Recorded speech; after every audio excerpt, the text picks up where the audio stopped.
Welcome back to class. So today I'm going to look at some of the pages we didn't get to on the last video. If you notice the readings this week, it's the same reading for both days. On the last video I looked at pages 24 through 37 where I briefly went over ideas for free writing, brainstorming, outlining, getting the writing process going for the first paper. Remember what I said in that video, always keep the first paper out or the assignment sheet out when you're working on these things. Again, one of my goals as well too was to for everyone to, start working on the paper before it's due. The paper's due February 9th, a week from Tuesday, so we got some time. But if you're doing these pre-writing things, these little free writing, brainstorming ideas, for the most part, the paper is done, right? So today I want to look at a reading that is located on our weekly sessions. So you can open up, it's on both days. So if you just open up the reading on the PDF, and here are the pages we went through last video. I want to quickly look at this essay, which is a really important essay in here. So if you just want to follow along with me, so it's the one by Brene Brown, Cultivating a Resilient Spirit.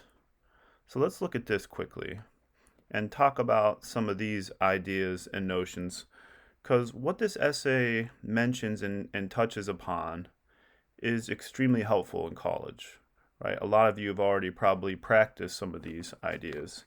So let's just look at the essay. Resilience, the ability to overcome adversity, has been a growing topic of study since the early 70s. In a world plagued by stress and struggle, everyone from psychologists, psychiatrists, and social workers to clergy and criminal justice researchers want to know why and how some folks are better at bouncing back from hardship than others. We want to understand why some people can cope with stress and trauma in a way that allows them to move forward in their lives, and why other people appear more affected and stuck. So what I would like you to do now, if you want to, I'm going to have you write something down, right? If you follow along.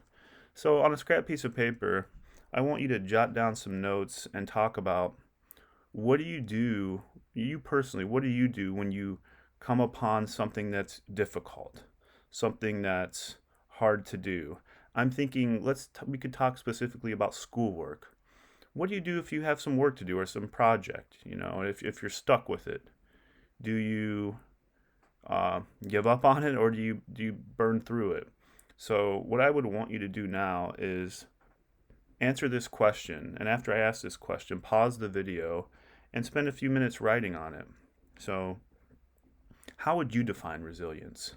We have the ability to overcome adversity. That's the definition. But you personally, what's your personal definition? And I'd love for you to write down a specific example in your past where you overcame adversity. This could be schoolwork, this could be personal, this could be anything in life. What did you do? We notice probably there are people we know in life who have the ability to overcome things, right? Work through things. Whereas a lot of other folks we know just give up when something's tough, right? Like I have a lot of friends who didn't go to school or didn't go to college or started college and struggled in a class, and they were just like, the hell with it, I can't do it, instead of fighting through it. So spend a few moments writing down a time in your life where you overcame adversity. Be specific. What did you do? What were some of the things you did? And if this has to do with school, you can use this for your paper, right? So you can think about it that way as well. If there was a time in a class in school where you overcame adversity or some difficult writing project or any other project, math, science, history, or whatever, this could be something in your paper. So pause the video now and write on that for a second. All right. If you unpaused it and you're done writing, let's just look at a couple notes from this essay. And I'm not going to read this essay to you verbatim. I'd like you to read it because you can take some of what this essay says and apply it. It's really important. But just a few moments I want to highlight. You see here on 669.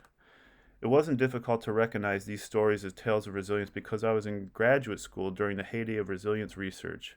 I knew these narratives were threaded with what we call protective factors, the things we do have in practice that give us the bounce, things we do have in practice.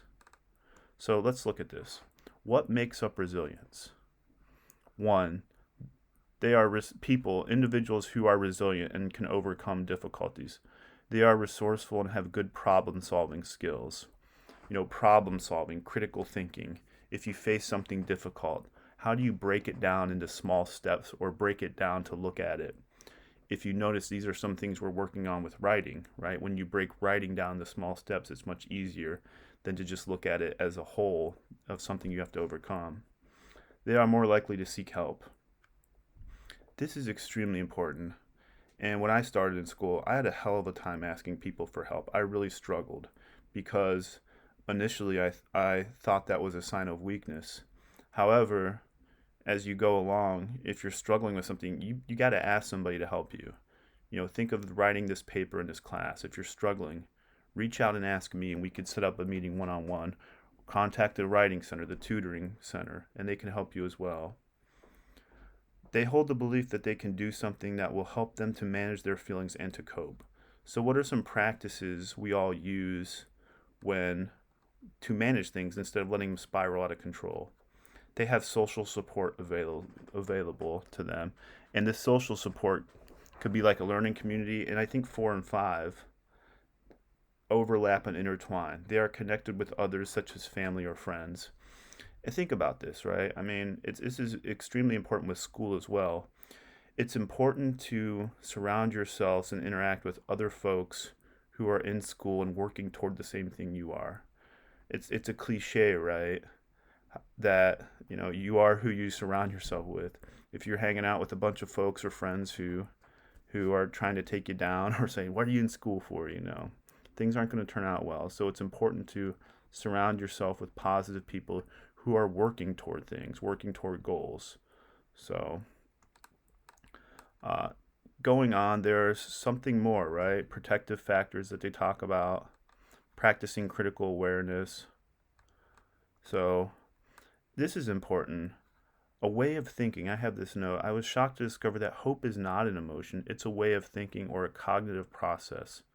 Emotions play a supporting role, but hope is really a thought process made up of what Snyder calls a trilogy of goals, pathways, and agencies. In very simple terms, hope happens when we have the ability to set realistic goals. And this is something we touched upon early on, I think. And I don't know, I forget if it was in the last video. I had you, and even the first week of class on the video, I think I asked you to write down what are your goals for the class, and then what are your overall goals. The ability to set realistic goals. So think of goals in a sense as setting small goals, medium goals, and larger goals. So a small goal, if you're talking specifically about classes or school, I'm going to get my reading done, my homework done this week or these days. That's a small goal. I'm going to keep on top of stuff. A medium goal you'll set throughout the semester or so. A larger goal will be something down the road. A lot of times I ask what students want from this class, and they say, I want to write better papers. And that's great, and that's my goal as well, but it's nice to break that down. What aspects of the paper do you want to work on? Introduction, thesis, body paragraphs, conclusion, grammar, words, MLA format. You breaking it down into small steps. You're breaking the larger process down into smaller aspects that are more manageable. So, and all this stuff when it talks about hope and building towards something, you see this right here. Hope is learned. Snyder suggests that we learn hopeful, goal-directed thinking in the context of other people. This specifically relates to 4 and 5 up here.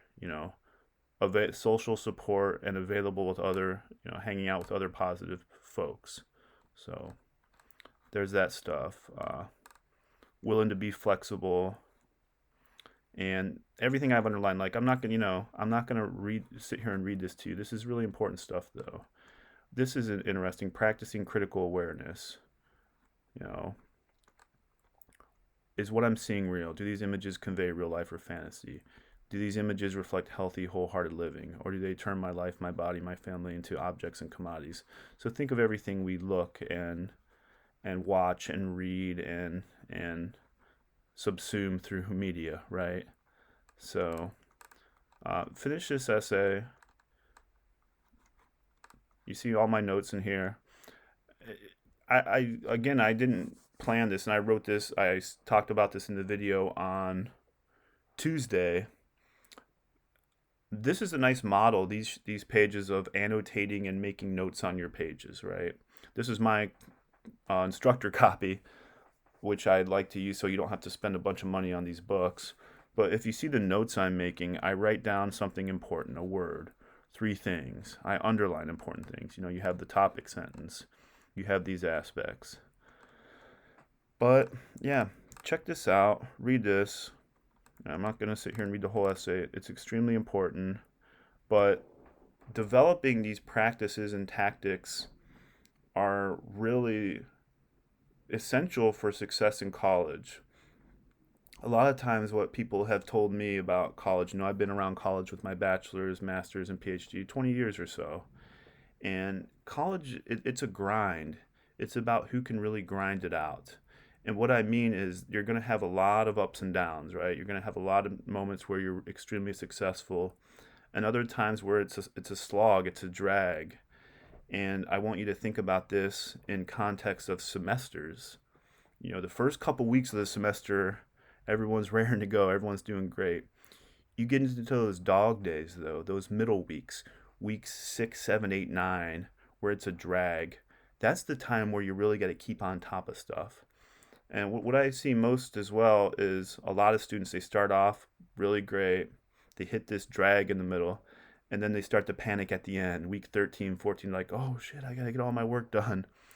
It's those middle weeks, those dog days where you're grinding through that are the most important. And what I notice as well is a lot of the work in undergrad isn't, everybody can do it. You all have the ability to do it. It's just really keeping on top of stuff, keeping a detailed list, keeping notes, keeping a plan, making these goals, writing things down, keeping on top of stuff. Once you're on top of stuff, everything else falls into place. So that's my little spiel on this really nice essay, Cultivating a Resilient Spirit. It's helpful. I think it's really important. And I think, read it, check it out, apply it. All right, so I'll be posting a couple other videos today where I look at introductions and we're going to get into the nuts and bolts of the paper. I hope everyone's doing well. I wish I could hang out with you in class to see you all. Email me if you want to talk about anything. And I will be talking to you through videos again soon. Have a nice weekend, everybody.